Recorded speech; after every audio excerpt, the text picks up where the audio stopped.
Welcome back to Live Like It Matters with me, Elissa Kalver, the podcast that I created because I wanted to get together with friends and people that I admire and talk about things that really matter. Today, I'm super excited. All the way from Australia, we have Mitch Wallis here. Mitch, I'm so excited to meet you in person. We got to talk before.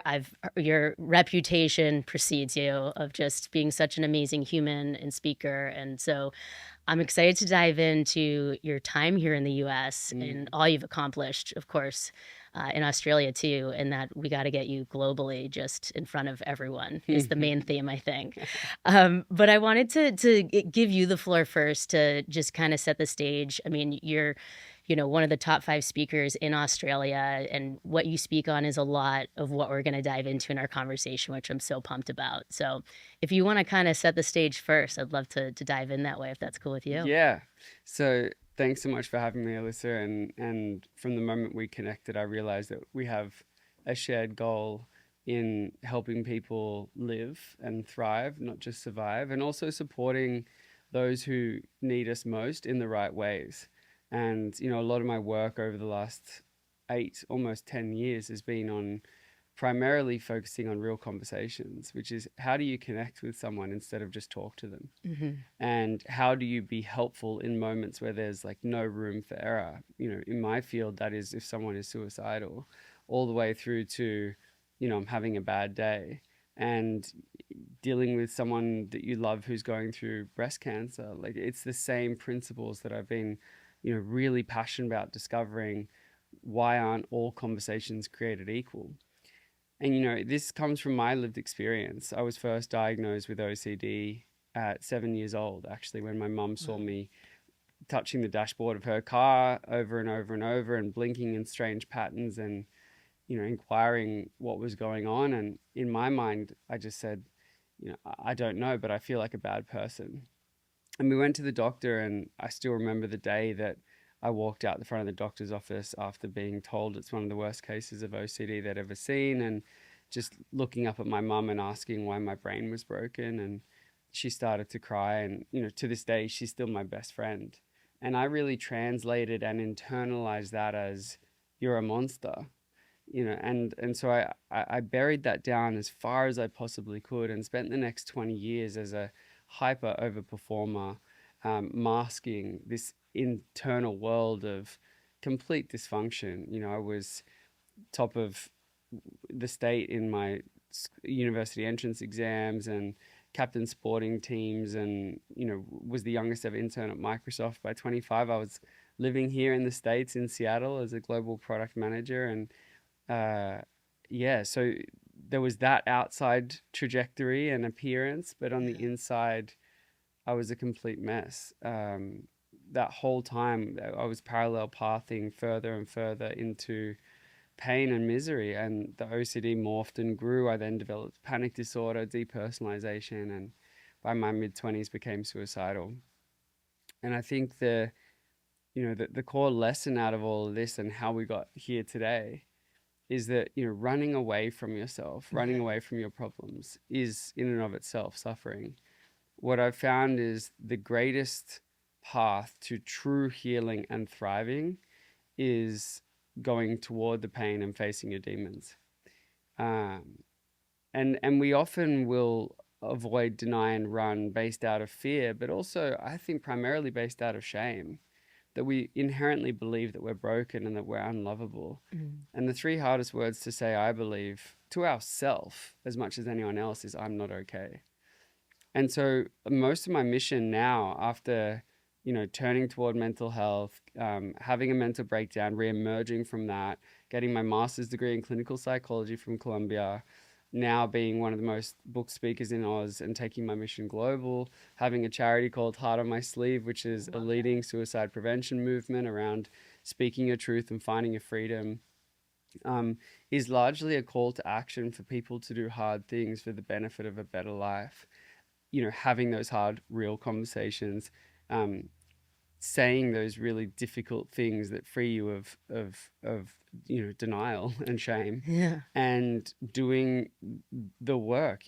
I always say that the nervous system the way that it heals is by feeling, and so just like when you go to the gym and you lift the weight, you're putting tension onto that muscle and you're tearing it. It grows as a result of that tension. Mm-hmm. Relationships are no different. They grow as a result of that tension. So long as you're lifting them in a safe zone, dysfunction, disorder, emotional pain, we get through that by feeling it, by doing that lift, and not so that we get stuck in it and get trapped in it, but so that we can meet it and grow beyond it. And so now here in the States, for me, this is opening the global door to a message that I hope helps another few million people. Well, I can say and speak on behalf of, I think, a lot of people that I'm grateful that you're doing that. I mean, getting to know you and follow you and hearing it more, getting to be face to face, like we were talking about earlier, like there's such a difference between getting to have those real conversations and connection in person. And what I love about when you dove into that too, because I can relate so much now, is that when I start telling my story, I lead a lot with my experience now with breast cancer and what I'm doing. And a lot of people, I feel like, would apologize at first, being like, sorry if I'm oversharing, or sorry if that's too much information, and how can we be able to have the courage to say when we're not okay? And how can we get through the things that are hard without discussing them? Yeah. And it's come up so much. I mean, whether certain ideas like things even like miscarriages or grief, OCD, other types of you name it, where in the past, I think people are so used to not being able to just talk about it. And if we don't treat ourselves like humans and all that, I mean, look at all that you accomplished. Well, so many people were probably like, wow, Mitch is so brilliant and smart and must be so happy. And then here you are, suicidal and going through all of these demons yourself. Yep. And how amazing if we just open it up to those real conversations. Like it's life-saving. Yeah, I do think connection, well, I don't think I know that connection is nature's greatest medicine.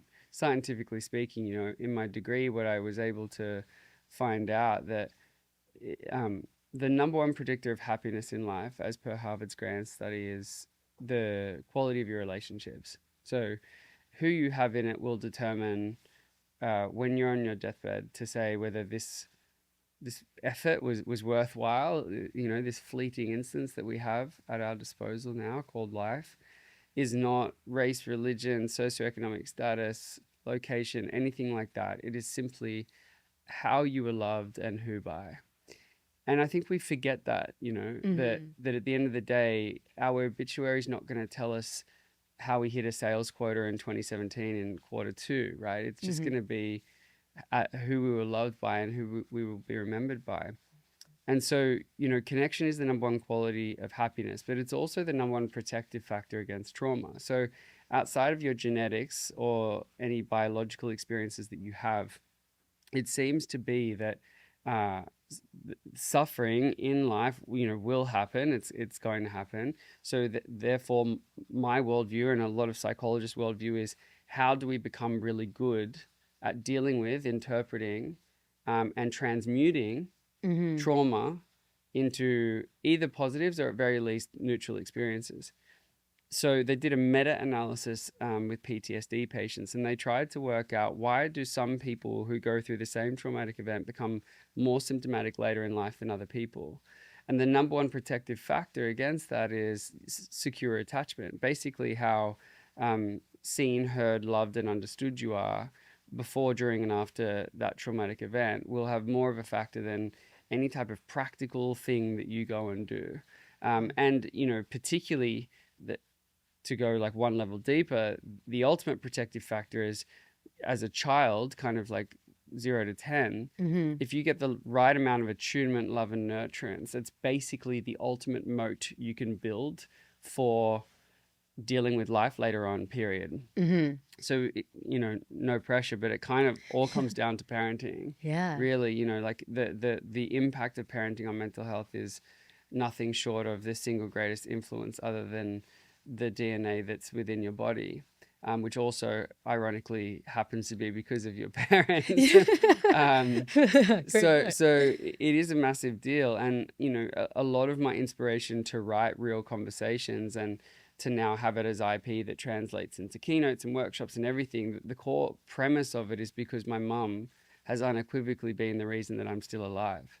Her ability to connect with me uh, to this day is something that I've not been able to find in anywhere else. And a lot of my work has been almost like a forensic analysis, a post near-death experience review as to why on all those occasions could she meet me where I was when nothing and no one else could. And that actually can be boiled down into a toolkit and a science and an art that I've now put out into the world.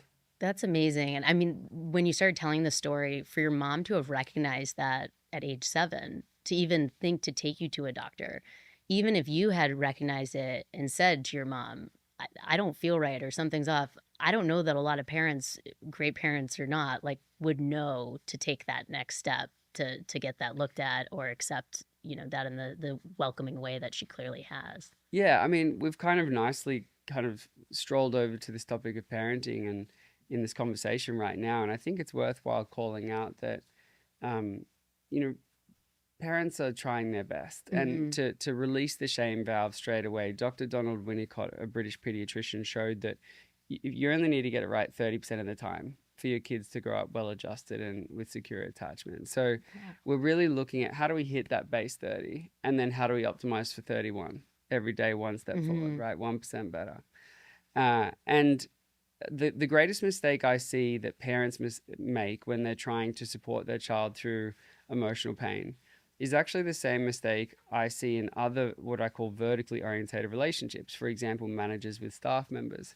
And that is because there's so much responsibility in that relationship to protect the person that you're, empowered to guide, that you actually end up doing the complete opposite of what is good for them in that moment.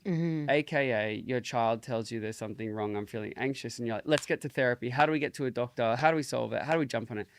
And the same with a people manager. Your staff member comes and says, my dad's just died. And you're like, take time off, go to EAP. How do I organize a meeting with HR? And you've actually just missed the number one medicine that they're looking for in that moment, which was to be landed as a human.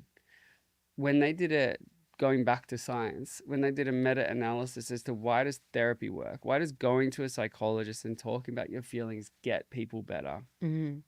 What they found is that in the vast majority of cases, asterisk for certain complex mental ill health issues that require very direct and specific interventions, like, for example, exposure and response prevention for OCD, or what's called EMDR, eye movement desensitization reprocessing for PTSD. For the vast majority of mental ill health, which 90% odd is non-complex, which means it's adjustment, grief, stress, anxiety, blah, blah, blah. It was not the type of intervention or practical exercises that people did in therapy that got them better. It wasn't whether they did CBT or DBT or whatever. It was the quality of the relationship they formed with the therapist. And how that works mechanically in the brain is that when there is enough therapeutic alliance formed, also known in the traditional sense as care, when there is enough care in a container, a process called co-regulation starts to occur, which is basically the precursor of the greatest chance the nervous system has at regulating itself. So when we are loved, our body goes into the conditional state in which it can deal with and process any type of negative stimulus. That's called resilience. Life is not the sum of having perfect situations. We know that because third world nations have a higher happiness index than first world nations. So we are not the sum of our situation. We are the sum of the way we respond to and deal with our situations. The best way to deal with your situations is to receive co-regulation, which then gives us the conditions to build self-regulation. And those two muscles are mental health.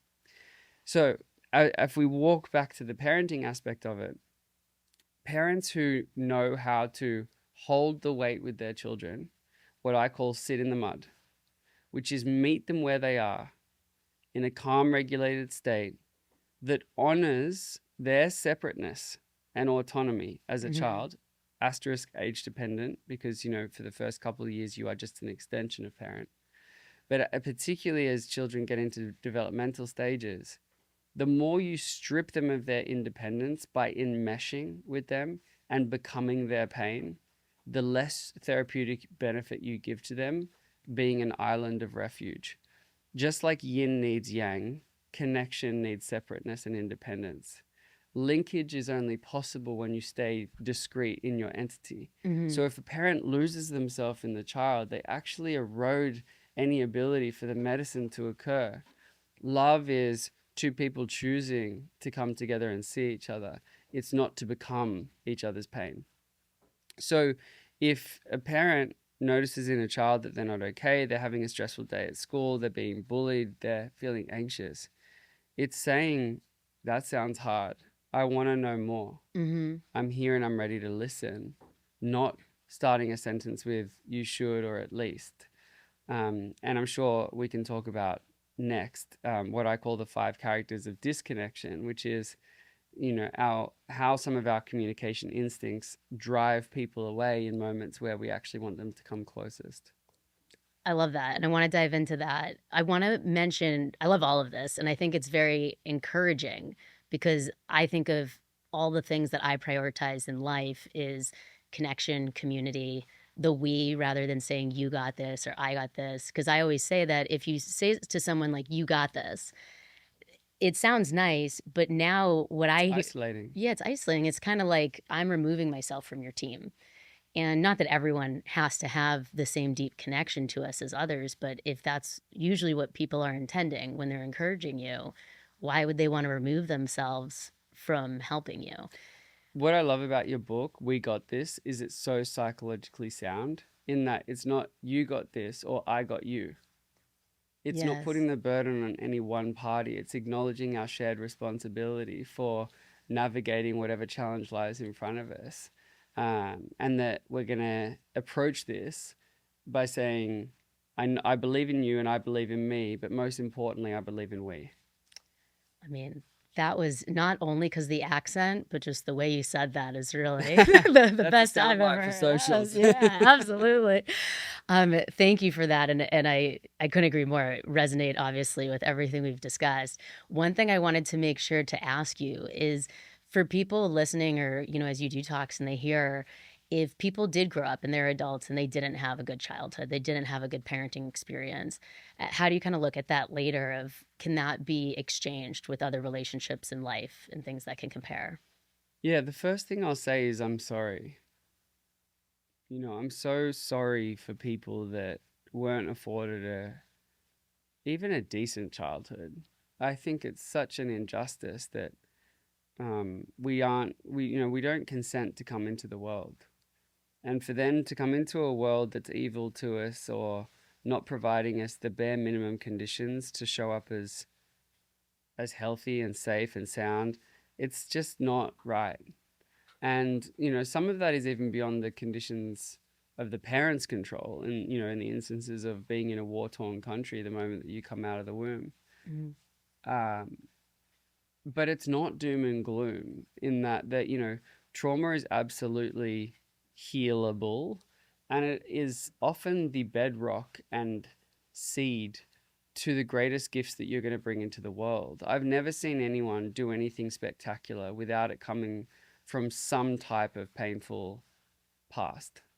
The beautiful flowers that we see in the world in the most innovative pieces of technology often bloomed from some type of cracked seed that was buried in the ground, Mhm. often from childhood, right? I always say that I don't think we would have Apple if Steve Jobs wasn't adopted. And uh, but we also don't want to wish trauma upon anyone. What I also say is, despite me now being able to launch my beautiful charity and heart on my sleeve and write books and earn outside of my not-for-profit and my personal brand more money than I was working at Microsoft and getting paid to fly around the world, if people say, I bet you wouldn't take anything back now that it's all turned out so well, and I said, nope, I would take it all back. Mhm. I would take a peaceful life of going and getting coffee and exhaling and being like, oh, it's a nice sunny day, over the 2 decades of immense torture that I wouldn't wish on someone that you know ran me over by a car. Mm-hmm. So, trauma is real, and people go through stuff that, we poetically say it's all for a reason. And I do wholeheartedly subscribe to that philosophy in life. It is all for a reason, but it's not necessarily a reason that you wouldn't give back. Yeah. And the great thing about what we're discovering in neuroscience is the plasticity of the brain and the flexibility of the nervous system, in that we're highly adaptive creatures, for better and for worse, in that, we can overcome almost anything. But also we can acclimatize to almost anything, which is why when people become millionaires and billionaires, they don't find a lot of level of happiness, because we're so good at adapting. It's to the good shit too, There you go. So, Yeah. and just like how you can't selectively lose fat from your stomach, you can't selectively numb out bad emotions. So, um, but when it comes to someone who's experienced trauma, there's something called earned security, which is you can reparent your internal family system. Thanks to the work of Richard Schwartz and a lot of other people, we're finding that in the right types of therapeutic environments, those literal parts of us that hold the disintegrated, fractured memories or conditions or behaviors or stories or schemas, they can relearn that there is a healthy adult now in charge and driving the car, and that they don't need to grab the wheel, and that they can come around the campfire and earn a sense of security within their behavior, in their emotional world, and in their relationships as an adult, that can absolutely lead to a life worth living. That's a great explanation of that, and also bringing up, things happening for a reason. All that comes up a lot, of course, in the cancer community, and Yeah. when people go through hard times. And it's a really tough balance, I think, to find, because no, there's no reason why children get there's no good reason, right? And that's something people would trade back no matter what. And like you were saying, I think that puts into great perspective. But it's also taking those times and finding the silver linings or purpose in them, because we have no control to go back and change them, unfortunately. I think the key word here is alchemy. It's all about how do you transmute pain into purpose. Yes. I think that's what God wants from us when it comes to pain. Yeah. The ask is to make this something golden, bring this sand and turn it into a utility value for the world, instead of it just kind of dripping through our fingers into nothingness. That's a big, tall order, particularly when you're in the middle of the sandstorm, Exactly. to be like, oh, I can see beyond this and know that one day I'm going to bring something beautiful into the world because of it. But I think it is reassuring to know that it's an incredibly healing thing to do once you're out of the middle of it, to one day pay it forward. Yeah. And I think of that because of my scenario, the sandstorm became a much closer look at how long my life would be and all of these things of mortality that I never really thought about on a timeline before. And so what's interesting is the past 4 years of doing all these things, I looked at it like, I can't wait till I'm out of the sandstorm. I want to do it now. I have to do it now with urgency. And I enjoyed it so much that that's why I kept doing it. And I feel like I'm finally in a place of acknowledging that I'm not dying tomorrow. And I feel comfortable now being in treatment and knowing what it feels like to live with cancer in my body, and that it's okay, Can I ask you a question? Yeah. What's the number one thing that changed in terms of either a worldview or a behavior in you when the urgency of life meter got turned up to 1,000? I say a lot that as as a person and doing like crazy things and going for it and all that, that's how I always was. But I took that and amplified it unapologetically, Mm. and I really prioritized what I enjoyed. And joy's been a very common thread of how I make decisions now, because this podcast, for instance, I started this on my birthday as a test, because I was like, worst case, I'm going to spend 6 hours talking to 6 different friends, Mm-hmm. having meaningful conversations that are recorded that I get to own forever. And if I turn it into something great, if not, I love this birthday gift to myself. And I've enjoyed it so much that I think this is the fourth time I've done one of these days. And so many people, the second you're like, oh, I'm working on a podcast, like, oh, don't do it. Or, oh, it's so much work. Oh, this. And it's like, oh, no, like, I don't think of it as a podcast or as a nonprofit or as writing a book. Like, all these things in their own light before all of this, be like, oh, I'm never going to write a book. All these things. Oh, I don't know how to pull together a team to do a podcast. But now it's not insurmountable. It's organic and it happens and I enjoy it. So I feel like anything that enhances my life, my ability to connect and build the community and life's mission around me, or get to spend more quality time with friends and family, that is where I place all the value now. And I don't think that's how I viewed it before, even though I'd still do some of those things. And the one thing I want to tweak, because it's been exciting and fun things, but I've almost gone at such an urgency over these past few years that people always say, do you just stop and think like, wow, this is so great. I'm so proud of what I've done. And the short answer is no. And it's not that I'm not enjoying it, because I said that I am, but I really want going into this next year to start still doing all the things, but not doing it like I'm dying. And that's been my big thing is, living like I'm alive and living like it matters, because it does. And it doesn't matter because I might die. It matters because our lives matter.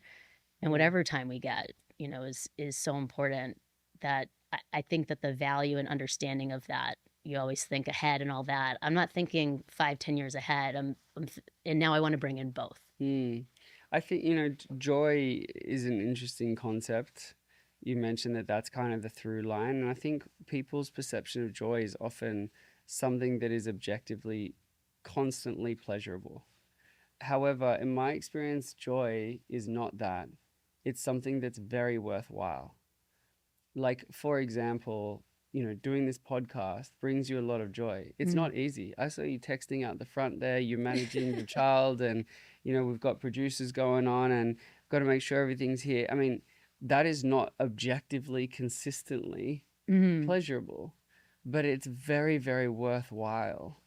And I think that, when people go, well, I don't like my job, and then they're like, what am I most passionate about? I need to quit my job and go and pursue that. I'm like, well, not necessarily. It's choosing the hard that brings you the most amount of worthwhileness. Hiking up a mountain to see a sunrise, that's going to bring you joy. It's also going to bring you things like awe. And I'm passionate about helping people identify the difference between micro emotions, because then you can bring more gratitude to it. But the hike is going to be difficult. You're going to be like, fuck, this backpack's heavy and I wish I had more water, and why am I doing this? And I could have done with a sleep in. But again, it's worthwhile. So of all the things you could do something that's joyous, not in the pursuit of ease, but in the pursuit of satisfaction. I love that. And I think a lot of the times it's a matter of people feeling like they don't deserve added joy. We think of joy as a luxury, or only. I always said, when I moved from the East Coast to LA 16 years ago, I remember with work or something, and I'd kind of be jokingly bragging to one of my friends back in Boston, like, oh, it's 75 and sunny here, and it's cold there, and they're like, well, we get snow days. And I thought of it, I was like, if you hate what you do so much that you live for the days you might not have work because of the snow, you're not living the right way. Totally. That always resonated with me, and that's the thing that has made the most impact now, with looking at joy as not a luxury. We don't have to wait for things to get easier to do things that make us happy, and things that make us happy we might not know. I never would have imagined that talking most of my days, I talk about hard things, and it makes me incredibly happy and fulfilled. That wouldn't have been my guess. I would have guessed trips to Hawaii or, other sorts of stereotypical joyful vacations and things. Amen. Yeah. I love what you said about the micro emotions. If you could dive into that a bit, like the difference between awe and joy and that. Yeah, it's so interesting. I mean, I'm fascinated with that purely because a lust for profound experiences. And I think so often we, it's kind of like when you eat, you you eat a meal while watching TV. You have no idea that the chef has just put in one more pinch of oregano after he tasted the wooden spoon to be like, it's just not fully there. I think you guys say oregano. Yeah. Yeah, yeah. I didn't even notice Yeah. because it's just like, it just sounds better when you Okay, say it. One more pinch of that, or like a little bit more salt. And, there could be 40 different individual things in this dish, but we're just slamming it down because we're mindlessly, and I'm guilty of this, watching TV while eating. And I think emotions are kind of similar, is that we're moving so fast and we're so distracted and we're so reluctant to feel anything, that when there is an emotion that is desperately busting to the surface, we just kind of umbrella term it as like mad, glad, sad, or scared. But building mindful nuance over what emotions are there, helps you figure out exactly what is wrong when you can correctly identify a problem with a specificity of emotion. But B, also find gratitude for the subtle flavors of life, knowing that there's a rich tapestry that you're experiencing, and that what you're actually lusting for is already here in micro forms, which could be enough. And I kind of also got onto this field because of someone I look up to a lot, Tim Ferriss, who wrote the 4-Hour Work Week and is seemingly outside of my psychology space, but I think in an adjacent industry of productivity hacking, which is all very psychology based. And he's talking a lot more about mental health these days. But he has an obsession with language. And whenever I hear him interviewed on podcasts like Stephen Bartlett the other day, he spent like 5 minutes clarifying a word that Stephen used in a question that was obsolete. Like, it was completely irrelevant. And I could feel Stephen as an interviewer being like, whatever, dude, you get the gist, like, move on. But afterwards, after that interview, I really reflected on that. And I'm like, just the difference in vocabulary of choosing words really intentionally is cool, because what I heard from that is I want to give you my best answer. And so, words are a way of getting closer to the truth. And I'm a truth junkie. My it's Heart on My Sleeves, my charity. Real Conversations is my book. Truth is the through line. So I think that's also partly why I geek out on wording emotions correctly. What order did that come in for you? From when your nonprofit, the speaking, like all these things transforming from the Microsoft life and all of that. In what order did that happen? The right order for me, the wrong order for what a consultant would tell me to do, and the same order as you. Okay. So, people are like, how did you take the jump and leave Microsoft? And I was like, jump, bro, I fell. I fell off a cliff and happened to make beautifully guided purpose from pain by sharing a story online that happened to go viral, that semi-accidentally started my charity called Heart on My Sleeve, which I then went all into, not knowing if it even needed to be a charity. It could have just been a video where people started drawing and tattooing hearts in their arms, kind of like what America has in Project Semicolon, I suppose. What turned into then a video, a tattoo movement, then a fully incorporated, ACNC charity, and then it had a mission statement and a board and an offering, and I was the CEO of that for kind of 5 years, thinking that that's what I would do forever. And I realized that child in an entity needed to be something different from what I was as a parent trying to force it to be.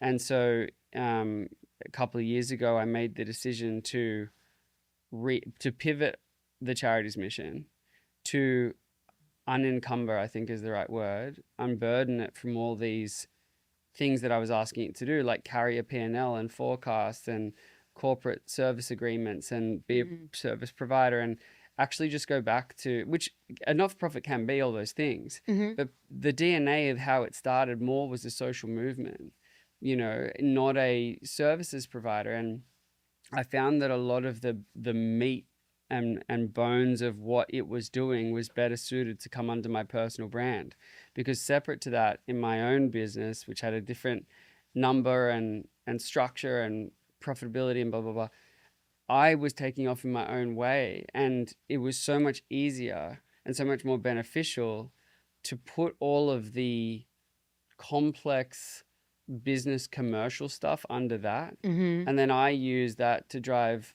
money back into the not-for-profit, and it waterfalls each other. But then the charity can be completely free of monthly expenses, and it's all upside and it's all cream and bonus, and it can come back to a lighter feeling of an idea more than a business that doesn't distribute dividends. And so now, after I started that in 2017, it's now at the end of 2025. I finally feel like I have the right structure where things are talking to each other with compounding interest. I love that. And that's encouraging to hear. Because it's funny you say that, because about how it's the order consultant would it say, but it's what we both did. And I went to business school, went to school mainly for entrepreneurship and business management. Most of my career was in financial services, but while I was an independent financial advisor, I decided to have a side project, opening a gym, which is, definitely more You've than a always been side a project. hustling type. I just can't not, I Yeah. guess. And there's so much stress that came with that, but so much fulfillment that I still feel today. And so I always referred to that as like my MBA. Definitely. That was like my MBA. And now with the nonprofit, it feels similar in a way. I don't think people realize that you still need to run a nonprofit like a business, or else Oh, it's 10 times harder. it's way harder. Yeah. And it's harder, in some ways it seems easier to get money because people donating, but you don't have as much access to generate income the way that you would in a for-profit entity. It's so much easier to get someone to pay for something than donate to something. Which I didn't fully understand until this past year. Yeah. Until actually becoming a public speaker. Because initially I'm like, I'm just going to do this, and I bet people will donate a ton of money. If they're paying speakers X amount, then why wouldn't they want to do that as a write-off to support my mission in the cancer community? But even just there, right, the thing that surprised me is, how does this benefit me? It's a write-off for me, right? Mhm. That's going to, what does the donor or what does the financier get out of it, as opposed to what does the charity get out? I thought that's the lens that everyone would take. What does the Yes. charity get out of this? Yes. What impact does this drive? But actually, inherently, people, organizations, and businesses, other than those whose legal charter is to spend money in charities, which is what a foundation's legal charter is, they have to distribute monies, and family offices that are set up in that way, to not-for-profit entities.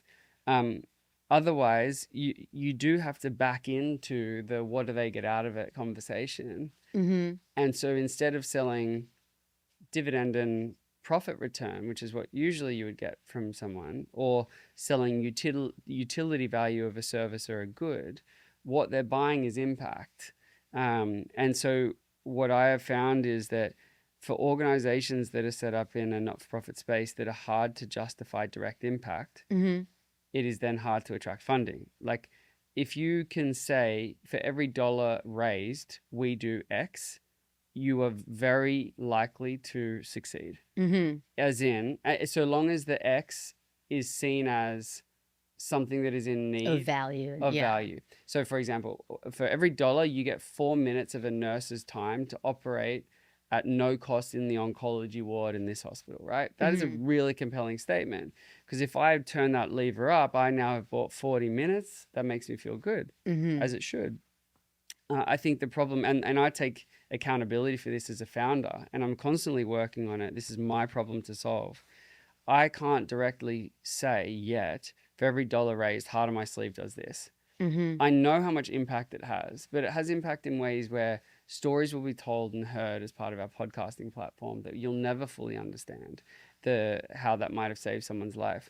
We have a pledge, which is a promise to be real about how you feel when you're not okay.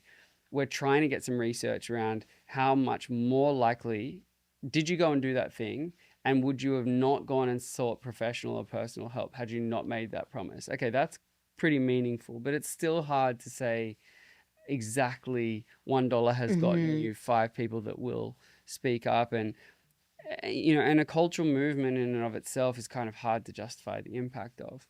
And so at the moment, it's kind of the way that I'm attracting funding is here's what we do know to the best of our ability that can be tied back to a number. Mm-hmm. Do you believe in me? Which is a very valid way of raising funds, which is Yeah. I'm the founder and I will serve you. Mm-hmm. Because I'm not joking. This affected me and I will die for it. Yes. Yes. And thirdly, it's we will get you the impact eventually, but you just got to trust the process for now.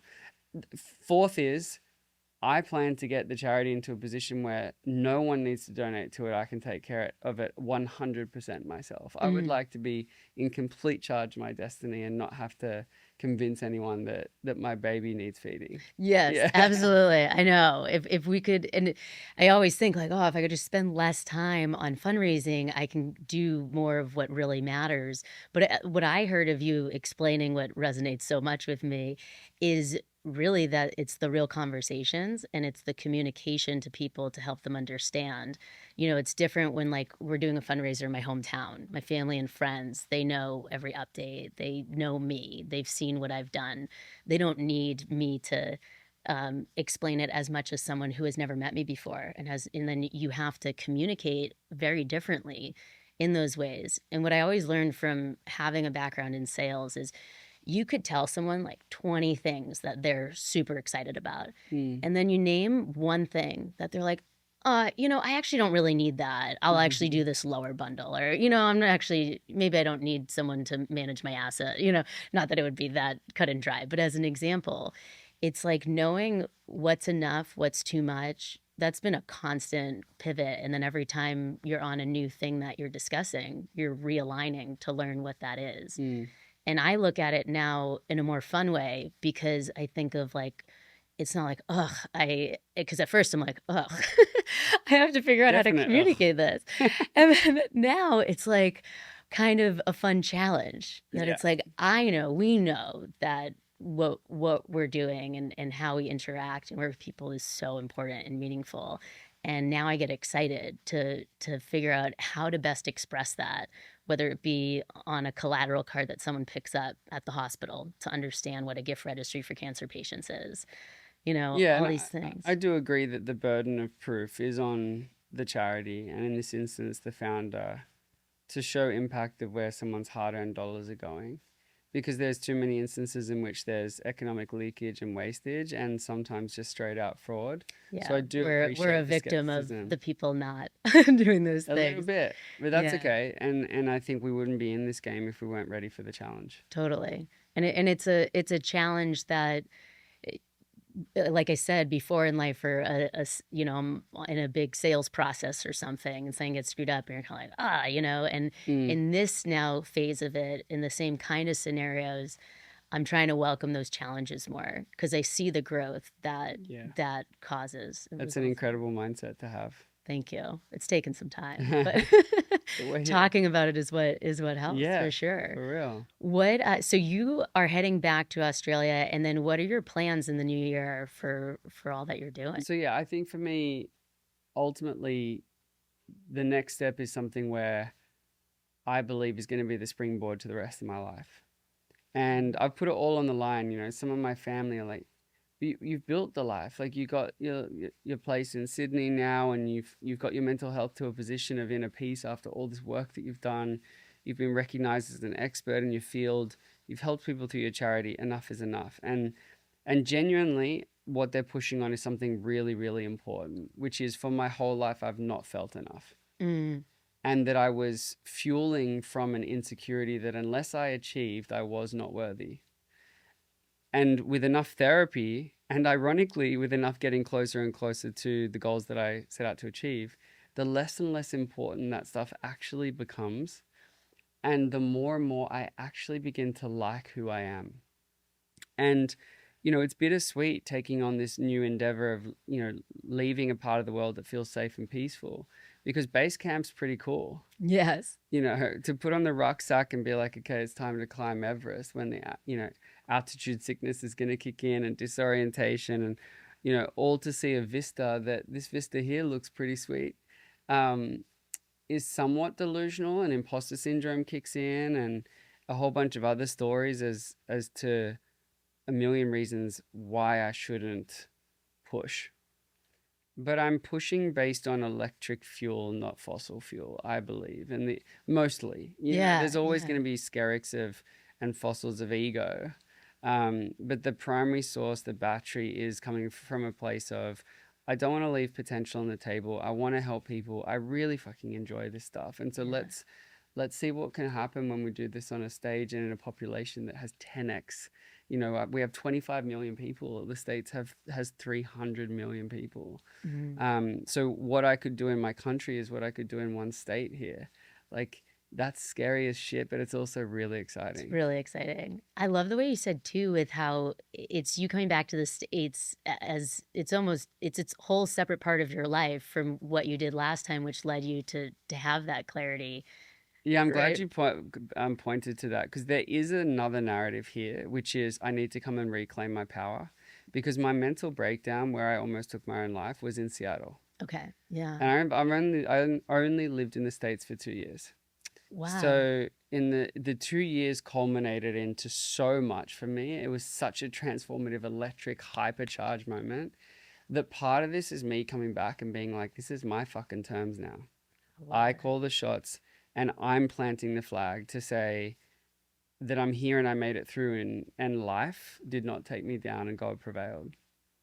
I'm so excited to see everything that opens up for you here. And I love that you're doing it not because you have to prove yourself or you don't feel like you're enough. It's because like what you are is so amazing that we need to amplify it and bring it to new light. And I can't wait. I think we're definitely going to need probably an update down the road. We'll have to have a conversation like this again and see how it's going. This is my first proper podcast in the US. You heard it here first. As a psychology guy. So Elissa, thank you for giving me this platform, because I hope one day we look back on this and I'm like, remember this? This was the OG. It's amazing. I'm honored to get to be a part of it. This is such an amazing conversation. For everyone watching, where can they find you? And so that people know too, if there's anything in particular that you're looking out for here. Yeah. So, socials is probably the best place. I'm going to be doing a lot of investing in that over the 2026. I don't feel like I've done a very good job at creating a public profile and public value offering, because so much of my work has been in the B2B space. But the profile is at mitch.wallis, Wallis spelt with an I-S, not A-C-E. And so, follow along here as some of my first true supporters in the States. Go to heartonmysleeve.org, my charity, and if you want, make the pledge to be real about how you feel, the promise. Because I know it's interesting wording wise that pledge here often means like a donation to a politician, right? Whereas so promise might actually be a better word for us to use in the States. And I do feel like that commitment does help resonate, that in moments where you want to hide, pretend, and avoid, you remember that you made this commitment along with thousands of others. And just to like whet the appetite with regard to why people should follow me, on my website, mitchwallis.com, you can sign up to a free training that I run every so often. So just to get notified of a boot camp where I help people rewire these 5 characters of disconnection. And this is where I'd like us to leave it, because it's a bit of value. The value is that everyone has the same intention, which is to be helpful when they're talking to someone and having a conversation. But we often misinterpret being practical as being helpful. When it comes to emotional conversations, being practical is the thing that's actually going to make someone feel worse. And it is ironically going to realize your greatest fear, that you're going to say or do something that's going to splinter trust instead of pull them closer. Emotional conversations require a very specific technology and tool. And that technology is called a real conversation, which has a framework and a process to follow. And we would need to go, into a training or into a keynote to unpack that fully. But just before you do that, you can get a lot of what you need purely by understanding what not to do. And there are 5 things we say what not to do when you're trying to be helpful when it comes to emotional conversations. The first is, don't be a magician. The magician waves a magic wand trying to make everyone's problems vanish. When really what that translates to on the receiver's end is, you're a broken object in need of repair. I know what's best. I'll fix you. That is 95% of the time not why they're there. They're there for your care, not your solutions. Mm-hmm. So magicians can still be incredibly proficient at being practical, because that's what's gotten you to where you are in your career and everything else. So, if someone says, where's the nearest bathroom? Don't ask them how they feel about bathrooms. You can be practical and say down the hall to the left. Mm-hmm. But if someone said, my dad's just died, don't try and fix him. Don't offer to help plan the funeral. Don't do that. Lean into the pain and meet them in the mud by saying, what do you miss about him the most? Because they got to feel it to heal it. So they can either feel it alone later with compounding interest, or they can feel it now together so that they can clear. The second is the thief, who jumps in with a same or a me too and steals the focus of the conversation with an amazing intention to show empathy. But empathy isn't, I've been there too. It's, I see how much this has affected you. And there's a way of bringing your lived experience so that connection becomes supercharged with understanding, but it's about sequencing. If you do it straight away, it's going to derail the conversation and create what's called comparative suffering, where the dynamics of the conversation are misled. The third is the blind optimist, who's silver lining everything, trying to look at the upside. And people often misinterpret some of these characters as, oh, so we should just be negative victims and just encourage that mindset. No. We're not doing this all or nothing thinking here, right? What I'm saying is that you can't move someone to point B until you meet them at point A. The psychology of humanity is we'll double down on point A out of spite if we don't feel like we're being appreciated for our current condition. So instead of saying at least and looking at the bright side, earn the right to steer people into the light by first sitting with them in the darkness, and then they will follow you. Character 4 is the helicopter, who freaks out and loses their sense of stability by coming enmeshed with someone's pain. You're most likely to become the helicopter the more you care about someone, but it's honoring their separateness and becoming contagious with calm instead of contagious with the stress, because emotions are scientifically proven to be contagious up to 3 degrees of separation. So anchor down. Wow, 3 degrees of separation. That's yeah, a it's lot. crazy, huh? Yeah. Yeah. I write about the research behind that in my book. So when your instinct is to elevate and become like chaotic, like the leaves blowing in the wind, you need to override that and become the trunk of the tree firmly planted in the ground. And it doesn't mean be cool, calm, collected cucumber all the time. It just means in that particular instance, if you want to be helpful in your role as a supporter during that conversation, it does mean stay strong and anchor down. And the last is the ostrich, the opposite of the helicopter, who leans so far out because they're fearful of an awkward interaction or having an uncomfortable emotion, or, basically it's something getting real. Yeah. The objective of what I've put on the tin, a real conversation.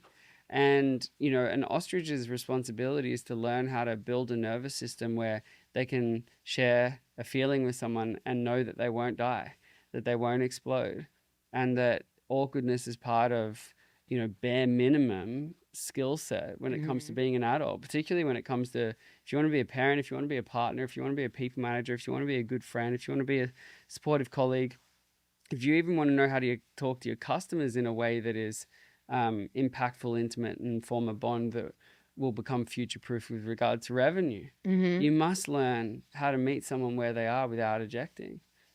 So, those 5 characters, you can do a quiz on my website and we spit you out which is your primary character and how to harness the asset and limit the liability of that. But a lot of the time it's just going back to where we started this conversation, getting the 30% right, and then 1% incremental improvement.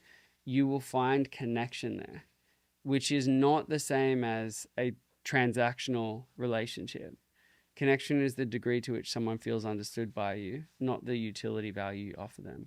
And I hope that whether you're supporting someone through breast cancer all the way through to OCD or simply having a bad day, sometimes saying 3 words like "tell me more" is better than telling them where to go. I'm so grateful that you walked us through that and that we got to have this time together. There's so many things, like my head is just spinning in such great ways the 5 things you just went through is so relatable from a patient caregiver experience. Like I can see that helping our We Got This community so much too. So I'm definitely going to be following up on you with Hell that yeah. also. But I just can't wait to have you in closer proximity because I'm just going to, need Yeah, to be we're around friends you now. You more. can't Yeah. get rid of me. Likewise. Yeah. Just ask people. I dive in deep. So it's exciting. I'm so excited for everything that you're doing. Thanks, Congratulations on all Alyssa. the success that you've had, not Likewise. only in your career, but just of kicking ass at life. It's really inspiring and it's contagious for sure. You inspire me as well, not just due to overcoming a chronic health condition like we both have, but most importantly, like the positivity and the psychological safety that you emanate from who you are, not what you do, is rare and special. So thanks for offering me that today. Thank you. Thank you so much.